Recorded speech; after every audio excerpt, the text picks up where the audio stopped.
এই যে এখন রাজনৈতিক সরকার চলতেছে, তত্ত্বাবধায়ক সরকার, আপনারা একটু জানাবেন কমেন্ট বক্সে যে এই তত্ত্বাবধায়ক সরকার দরকার নাকি দলীয় সরকার দরকার।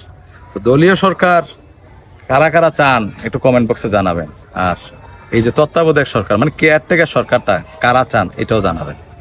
এই কথাটা কেন বললাম আমি, এই কথাটা এই জন্য বললাম যে অনেকে আছে যারা দলীয় সরকারটাকে পছন্দ করে না।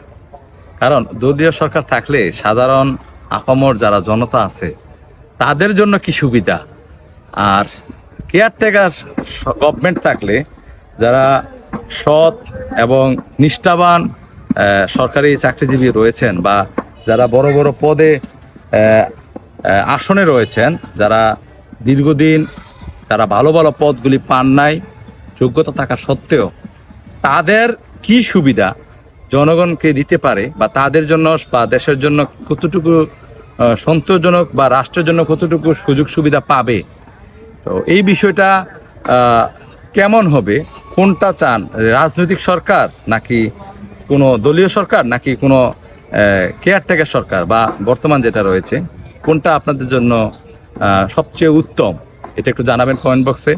আমি একটু জানতে চাই যে কোন সরকারটা সবচেয়ে ভালো হয়।